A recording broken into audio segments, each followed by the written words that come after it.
أهلا بيكم في تحليل جديد لمجموعة مصادر مثيرة للاهتمام. أهلا بيك. النهاردة معانا شهادة فريدة جدا، نظرة من جوه من قلب الأيام الأخيرة لنظام صدام حسين. وكل اللي حصل بعدها في السجن. بالظبط، وكل ده من خلال شخص كان في قلب الأحداث، مدير المخابرات العراقية الأسبق. مهمتنا النهاردة إننا نحاول نفهم الدراما الإنسانية اللي ورا العناوين الكبيرة. المصدر ده أهميته استثنائية فعلا. دي مش مجرد رواية تاريخية من بعيد، لا خالص. دي شهادة حية من شخص كان في قمة هرم السلطة وفجأة لقى نفسه مسجون مع نفس الناس اللي كان بيخدمهم. دي فرصة نادرة إننا نسمع اللي حصل جوه السجن، مش من مؤرخ، لا من واحد من صناع الأحداث. وده بيخلينا نعيد النظر في حاجات كتير كنا فاكرين إننا خلاص عارفينها. طيب خلينا نبدأ من اللحظة المحورية، يمكن القبض على صدام حسين. تمام. المصدر هنا بيحط لنا على الترابيزة روايتين عكس بعض تماما. الرواية الأولى ودي اللي بتيجي من صدام حسين نفسه، قالها وهو في السجن لإخواته. دي روايته هو الشخصية. بالظبط.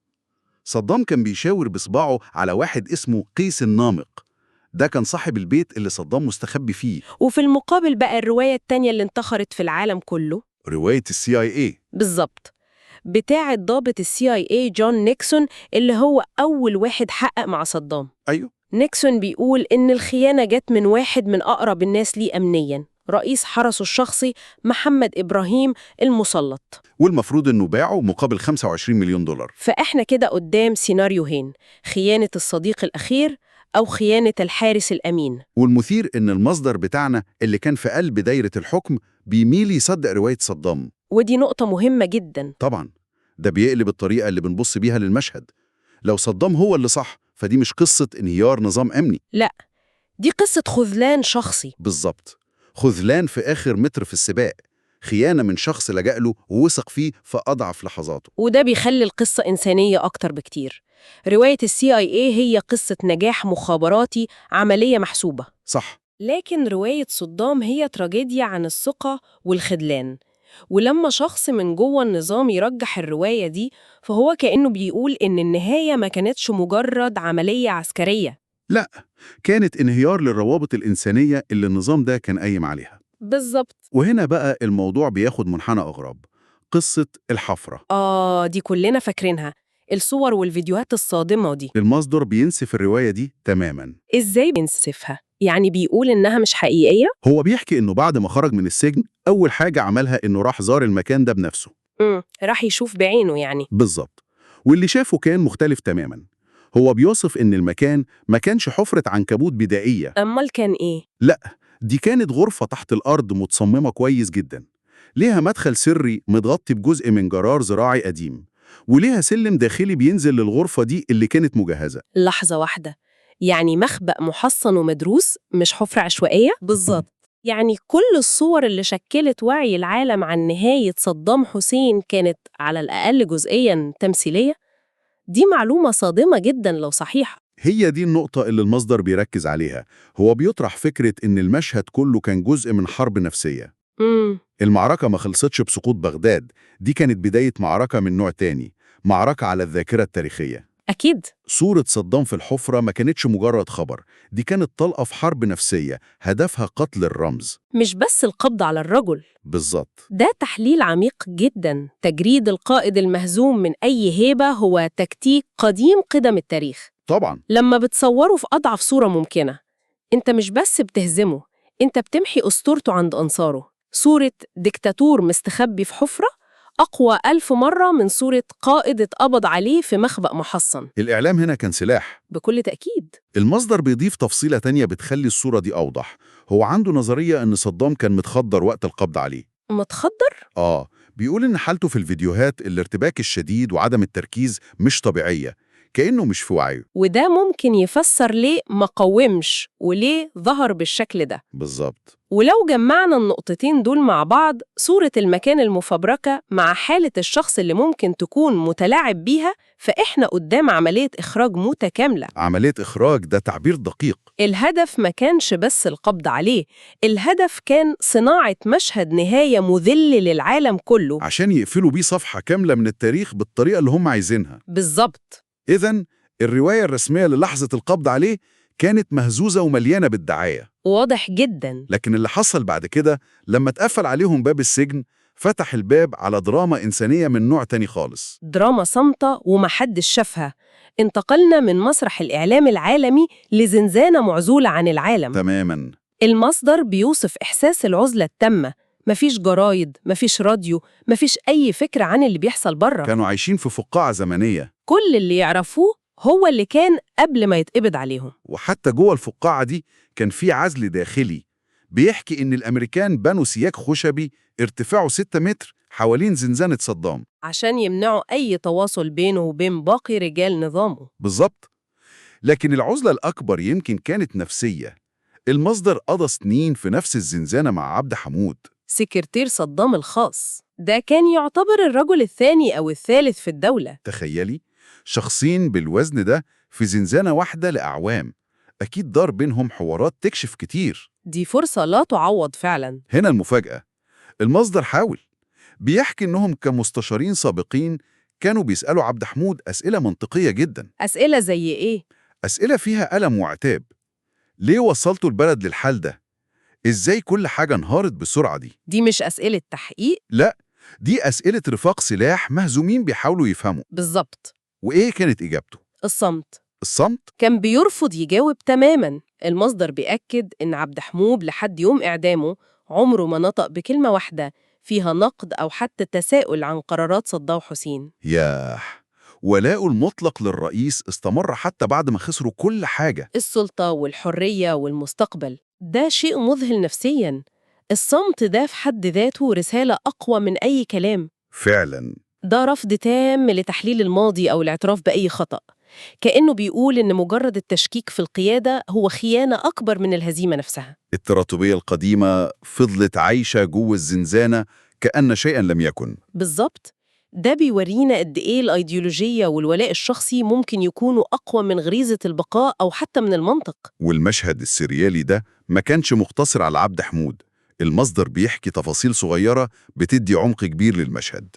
زي إيه مثلاً؟ بيذكر مثلا إنه كان بيقضي وقته في لعب الشطرنج مع علي حسن المجيد. لحظة، يلعب شطرنج مع علي الكيماوي؟ ده مشهد لا يمكن تخيله. هو ذكرها بشكل عابر، لكن مجرد ذكرها بيفتح باب للخيال. طبعاً. هل كانوا بيتكلموا عن الماضي، عن القنابل والحروب، ولا كانوا بيهربوا من كل ده في لعب استراتيجية صامتة؟ يمكن الشطرنج كان هو اللغة الوحيدة الممكنة بينهم. كل واحد بيحاول يهزم التاني في العالم الصغير ده بعد ما اتهزموا في العالم الكبير. ده تناقض مذهل. من ناحية عندك ولاء عبد المود المطلق والصامت، ومن ناحية تانية عندك شخصيات زي طارق عزيز. أيوة. المصدر بيحكي إنه في أيامه الأخيرة كان بيرعاه وهو مريض جدا في السجن، وبيقول إن الشعور السائد عند طارق عزيز كان استسلام تام. كان حاسس إن اللعبة خلصت. جيم أوفر. يعني عندنا نموذجين مختلفين تماماً للتعامل مع السقوط، واحد متمسك بالماضي للنهاية والتاني أدرك إن الصفحة اتقفلت تماماً. بالظبط. وده بيبين لنا إن حتى أقوى رجال الأنظمة الشمولية هن في النهاية بشر، كل واحد بيواجه نهايته بطريقته. واحد بيتمسك بالهيكل القديم حتى وهو بينهار، والتاني بيسيب نفسه للطيار. والمشاهدات اليومية العادية دي زي الشطرنج ورعاية المريض وسط خلفية انتظار الإعدام هي اللي بتخلي القصة دي مرعبة في إنسانيتها. ومن الدراما الصامتة جوه الزنزانة ننتقل لمسرح المحاكمة. وهنا المصدر نفسه تحول من مجرد مراقب لشخصية محورية. تم إجباره إنه يشهد ضد صدام حسين في قضية الدجير. فكرة إنهم يجبروه يشهد ضد رئيسه السابق دي في حد ذاتها ضغط نفسي رهيب. أكيد. هل المصدر وصف الصراع الداخلي اللي كان حاسس بيه؟ هو ما وصفش الصراع قد ما وصف القرار. بيحكي بتفاصيل درامية إزاي خدوه من الزنزانة، غموا عينيه وربطوا إيديه ورجليه ونقلوه بالطيارة هليكوبتر للمحكمة، ولما طلبوا منه يكون شاهد إثبات عمل إيه؟ رده كان مباشر وقاطع. أنا مصلحش للشهادة ضد الراجل ده. رفض من البداية. ده موقف فيه تحدي كبير للسلطة الجديدة اللي ماسكاه. جدا. ولما وصل قاعة المحكمة خيروه، قالوا له ممكن تشهد من ورا ستارة ومحدش يشوفك، عشان يحموه ويشجعوه يتكلم يعني. بالظبط. لكنه أصر على العكس تماما، طلب منهم يفتحوا الستارة. قال إنه عايز يشوف صدام وعايز صدام يشوفه وهو بيتكلم. دي لحظة سينمائية. هو حول موقفه من شاهد إثبات إلى شاهد على ولاءه الأخير. فعلا. بفتحه للستارة هو مش بس بيواجه صدام، هو بيواجه المحكمة كلها والعالم وبيقول لهم أنا مش هشارك في المسرحية دي بشكل مجهول. لو هتكلم وأنا في وش الجميع. والنتيجة كانت إن شهادته كلها جت في صالح صدام مش ضده. قلب الترابيزة عليهم. تماماً.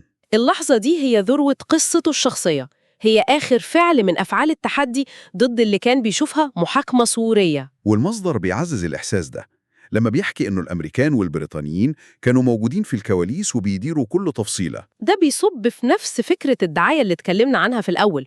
الصورة المعلنة هي عدالة عراقية. لكن الواقع اللي بيوصفه هو عدالة مفروضة من الخارج. بالظبط. وكل ده بيوصلنا للحظات الأخيرة لكتير من الرجال دول. المصدر بيوصف الطريقة اللي كانت بتتم بيها الإعدامات. إزاي؟ بيوصفها بأنها كانت مرعبة في هدوءها وبيروقراطيتها. يعني إيه؟ هل كان في طقوس معينة أو إعلان؟ لا، وده الجزء المرعب. بيحكي إنه الحراس كانوا بيجوا ياخدوا السجين من الزنزانة بحجة إنه عنده جلسة تحقيق. محدش كان بيقوله إنه رايح للإعدام؟ أبداً. السجيني بيلم حاجته البسيطة، يسلم على زمايله ويمشي معاهم، وببساطة ما بيرجعش. يا إلهي، يعني زملائه في الزنازين بيفضلوا منتظرين؟ بالظبط. بيفضلوا يومين أو 3 مش عارفين مصيره، هل هو في تحقيق فعلاً؟ هل نقلوه سجن تاني؟ لحد ما الخبر يتسرب. أيوة، لحد ما يعرفوا بطريقة أو بأخرى إنه أعدم.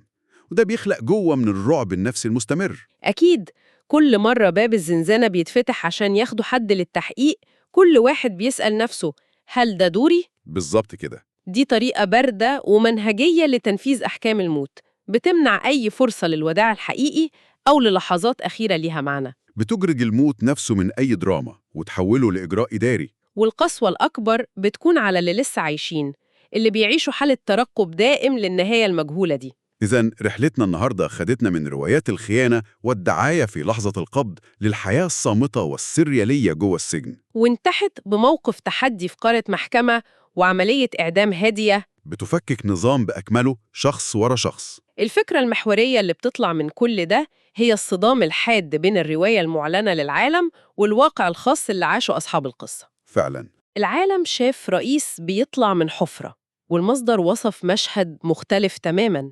العالم شاف محاكمة عدل، وهو وصفها بإنها كانت تمثيلية. ده بيفكرنا بالدرس الأهم في التاريخ. إن التاريخ غالباً بيكتبه المنتصر، لكن الروايات الشخصية للمهزومين بكل تعقيداتها بتقدم وجهة نظر تانية ضرورية لفهم الصورة الكاملة. المصدر ذكر نقطة أخيرة لافتة جداً. قال إنه كان في شعور جماعي سائد بين كل المسؤولين المسجونين. شعور بإيه؟ وصفوا بالألم الشديد والعتب على القيادة اللي أوصلتهم للنهاية دي. وده بيسيبنا مع سؤال أخير للتفكير. اتفضلي. لما نظام بحجم ده بينهار، إزاي مهندسوه بيتعاملوا مع اللي بنوه بإيديهم؟ هل بيتمسكوا بالولاء المطلق زي عبد حمود؟ اللي رفض حتى مجرد النقد كأنه بيحمي آخر حاجة فاضلة له. ولا بيستسلموا للواقع المرير زي طارق عزيز اللي أدرك إن اللعبة خلصت فعلاً؟ ولا يمكن بيعيشوا في منطقة رمادية معقدة. بالظبط، منطقة الألم والعتب بيلوموا فيها القائد اللي لسه بيرفضوا يخونوه علناً. يمكن الصراع الداخلي ده بين الولاء للماضي والعتب عليه هو ده السجن الحقيقي الأخير اللي بيفضلوا محبوسين جواه إلى الأبد.